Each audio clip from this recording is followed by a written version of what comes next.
Muito bem, pessoal. Hoje eu estou aqui com a Luciana e nós vamos inaugurar uma nova série. Essa série chama-se Anderson Fernandes Responde. Basicamente Luciana trouxe algumas perguntas, eu nem sei o que ela vai perguntar e nem fiz questão de saber porque eu quero que fique bem natural. E eu vou responder as perguntas dela. Então, tire proveito aí desse conteúdo. Vamos lá. Primeiramente, obrigado por vir participar do nosso programa de imersão de marketing. É um prazer estar aqui.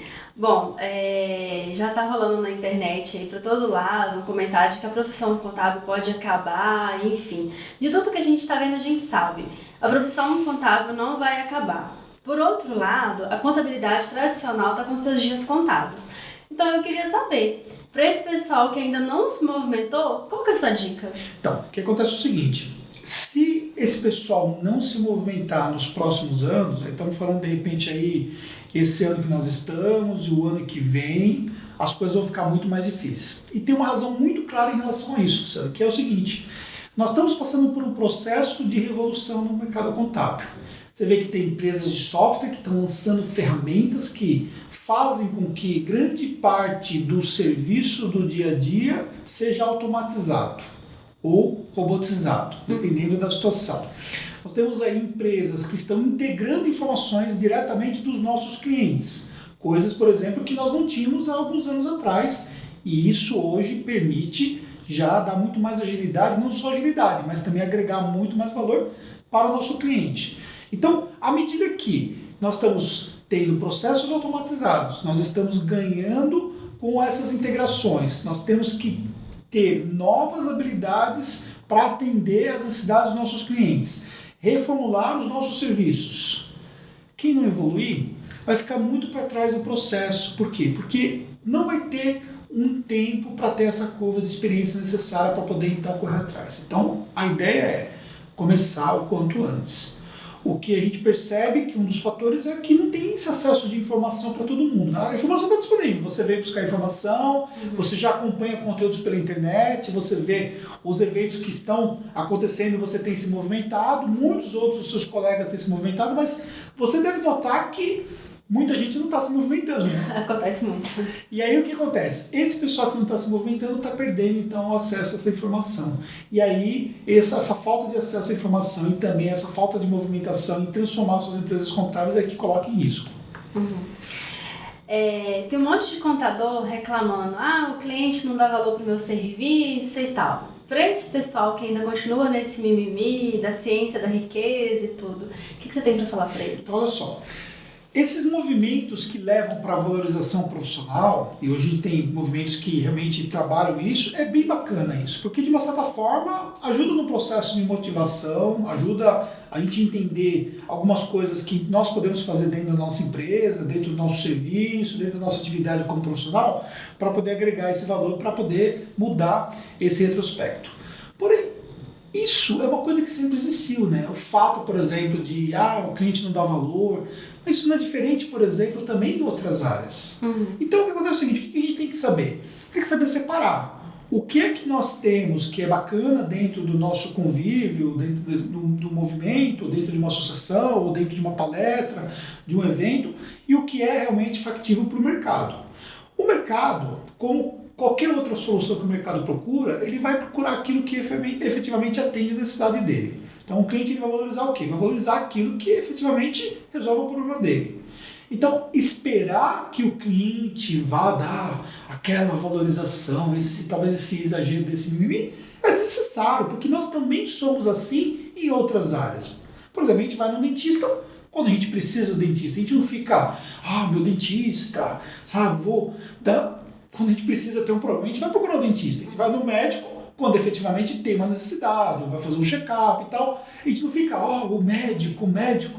Por que o contador tem que ter essa movimentação? Não é diferente de outras áreas. Então a gente precisa entender claramente que esse processo de valorização ele tem que ser visto de outras formas. Então eu vejo a valorização de forma bem diferente. Eu vejo que o meu cliente valoriza o meu trabalho. Valoriza quando o quê? Quando eu consigo, por exemplo, entregar a conformidade que ele precisa sem gerar problemas, quando eu consigo estabelecer um relatório para que ele possa efetivamente tomar uma decisão estratégica.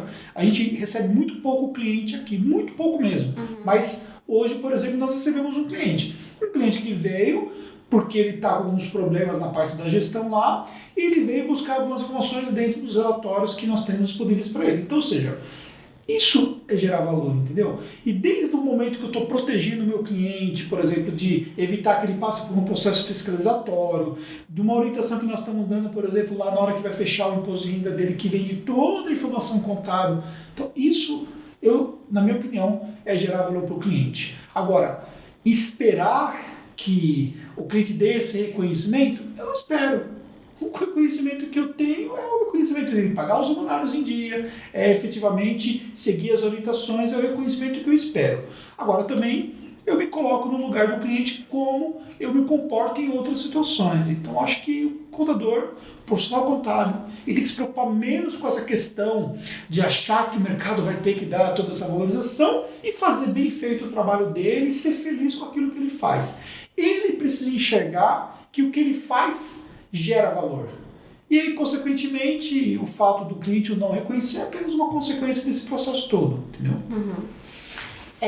Eu vim para a imersão, né, de marketing contábil e antes de vir eu fiquei muito na dúvida assim, se era realmente um curso para minha realidade, né? Então eu sou de cidade... Está muito ligada na parte operacional, né? Isso, e trabalho num escritório de cidade de interior e tal.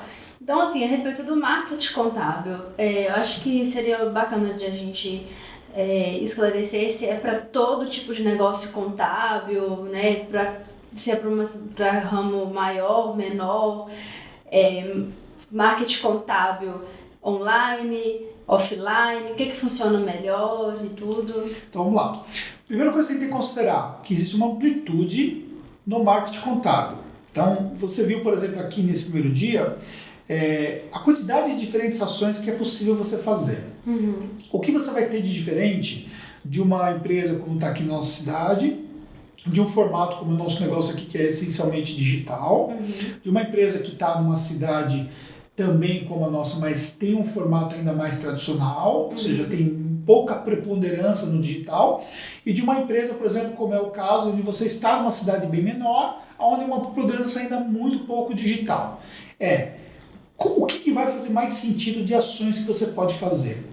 O que muitas vezes se pensa erroneamente é imaginar que somente fazer um marketing digital, uma ação em rede social, fazer um trabalho com o Google Ads, que seria justamente você fazer campanhas, ou você trabalhar o seu site para gerar um resultado, que somente isso é marketing contábil, quando na verdade não. Isso é apenas uma das vertentes que o marketing traz. A indicação de um cliente, que seria a forma mais antiga que nós temos dentro da contabilidade de conquistar clientes, é uma ação de marketing contábil. Só que é uma ação que nós sempre aplicamos. O que nós temos hoje de diferente é que essa ação ela evoluiu. Então hoje a gente consegue maneiras diferentes de conseguir fazer com que o cliente faça uma indicação para nós. Por exemplo, o cliente hoje pode gravar um conteúdo, a gente pode usar esse conteúdo de uma forma mais estratégica do que pura e simplesmente ele fazer ali a indicação pura e simplesmente como ele fazia antes. Então é uma forma que teve uma mudança dentro do marketing e que você pode adotar isso até dentro de uma cidade pequena. Então, você tem muita coisa que você pode fazer. Você pode, por exemplo, fazer parcerias dentro de uma cidade pequena. Você pode ser visto dentro da cidade como sendo uma autoridade dentro da contabilidade, por ter um pouco mais de visibilidade nas suas ações. Nós vemos um colega, por exemplo, aqui que faz uma ação de rádio. Por exemplo, não poderia funcionar de repente uma ação como essa dentro da sua cidade? Poderia. Se pegar, por exemplo, hoje os meios que nós temos hoje como o próprio rádio, ele quer especialista para falar de determinados assuntos. Então, por exemplo, quando ele tem acesso a um especialista como esse, você pode ter resultados. Lá no passado, por exemplo, nós fizemos, quando nós não tínhamos toda essa parte digital, nós fazíamos muito trabalho com jornais. Nós tínhamos até uma assessoria de imprensa que ajudava nesse processo e saiu muitas reportagens, que eu tenho até hoje elas guardadas, catalogadas, de ações que nós fizemos em jornais. Uma das primeiras ações que nós fizemos de marketing foi uma campanha que eu fiz no jornal, onde eu fiz lá anúncios dentro do jornal. Então, ou seja, é possível você fazer isso. O que você precisa entender é que no marketing contábil você precisa testar diferentes possibilidades e entender qual dessas possibilidades vai gerar ali mais resultados dentro da atividade que você está, dentro da região que você está. Independentemente disso, o marketing digital tem crescido também nas pequenas cidades. Então, por exemplo, As pessoas procuram as coisas no Google. As pessoas elas buscam informações sobre determinadas necessidades que elas têm. Elas usam apps hoje desde para contratar um táxi, desde para contratar um Uber, desde para pedir uma comida. Elas usam o WhatsApp para poder então se comunicar entre elas. Enfim, o digital está presente na nossa vida. Elas usam o Instagram. O Instagram não é utilizado somente aqui em São Paulo, somente em BH, que está mais próximo de você, mas é usado também em qualquer onde você está, né? Então, ou seja, todo mundo usa. E aí, como é que você faz se você não está presente nessas redes? Você vai ficar fora desse mercado. Então, o que eu recomendo é você unir o marketing offline, essas ações que eu citei agora há pouco, com ações online. E aí você vai estudando o que vai dando mais resultado e vai alinhando a sua estratégia. Isso realmente vai fazer uma diferença. Para uma empresa como a que eu trabalho hoje, que presta serviço para vários tipos de segmento e alguns clientes, realmente a gente não consegue trazer para uma contabilidade digital, tem que trabalhar de uma forma mais tradicional. Continua trabalhando com esses clientes ainda da forma mais tradicional e tenta captar mais clientes para o digital, ou simplesmente deixa de trabalhar para um para começar a trabalhar para outro? Na verdade não dá, né, para você deixar de trabalhar para um e começar a trabalhar para outro, né? O que você tem seria uma espécie de um faseamento na sua estratégia. Então, por exemplo, no primeiro momento você vai introduzindo o digital e, consequentemente, nessa introdução digital, você vai fazendo algumas coisas com o seu cliente. Não tem necessidade de fazer toda a entrega de documento presencial. Vamos começar a mandar isso aqui para ele. Pode mandar por e-mail, com uma ferramentazinha. Você pode incentivar o seu cliente a usar uma ferramenta para buscar, capturar notas fiscais, para ter ali um arquivamento eletrônico daqueles documentos. De repente, você recebendo um documento físico, você usa lá um escaneamento rápido, né? Tem hoje sistemas que já escaneiam rapidamente, em escala, e já joga isso para uma pasta na nuvem. Então, você consegue ir digitalizando o seu serviço no seu dia a dia e ganhando tempo. Elimina papel, né? Consegue ter mais segurança com a documentação, consegue de repente colocar para rodar ali um sistema para conectar o banco do cliente, e o cliente não precisa nem ficar mandando mais extrato, você já puxa informação, ou seja, você vai introduzindo aos poucos, pegando os clientes que mais têm esse tipo de conexão com essas ferramentas digitais. No segundo momento, você pode atacar clientes 100% digital. E aí você pode, de repente, fazer isso paralelamente. Esses clientes 100% digital. E aí esses clientes, paralelamente, é um outro modelo de negócio. O que você vai ter é que você vai ter, depois de todo esse processo, clientes que não vão ter adequação nenhuma. Clientes que, de fato, pararam no tempo. Aí você vai ter que fazer a escolha. Vale a pena ainda continuar trabalhando com esse cliente que parou no tempo e que te custa muito mais caro para atender? Ele pode pagar mais pelo serviço? Você trouxe outros clientes que poderiam substituir esse cliente se você fosse decidir abrir mão dele? Se essa resposta for positiva, então você pode começar a abrir mão desses clientes. Aí sim, você vai abrir mão, mas você vai abrir mão de forma consciente, você vai fazer loucura. Não dá para você fazer loucura.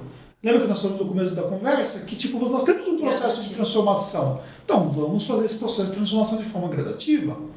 E são mentes que estão envolvidas com essa mudança, com todo esse processo de transformação, que vão fazer essa diferença. Então, acho que você tem duas coisas importantes, né? Primeiro, você voltar sabendo que você tem que fazer mudança, tem que evoluir dentro da sua empresa. E segundo, voltar sabendo que você vai ter que ajudar quem não teve acesso a essa informação a entender esse processo de transformação, que é um outro desafio, né? Isso já começa de top-down, né? Já tem que começar pelos gestores, para depois ir para a camada dos profissionais, para poder depois ir para o cliente. Se o gestor não mudar a mentalidade dele, o profissional não vai mudar. Ou o profissional que tem uma mentalidade diferente do gestor, ele vai ficar desalinhado. E aí ele vai acabar procurando um outro lugar onde ele se alinha mais com o gestor que tem essa visão. Se o gestor não mudar e os seus profissionais lá dentro não mudarem, o cliente não vai mudar. É um processo. Pode levar 1 até 2 anos, mas é um processo que, bem alinhado, vai gerar resultado. É isso. É isso aí. Gostou da resposta? Nossa, ainda bem que tá tudo gravado. Tem que ouvir tudo de novo depois. Pois é. Então é isso aí, pessoal. Espero que vocês tenham gostado.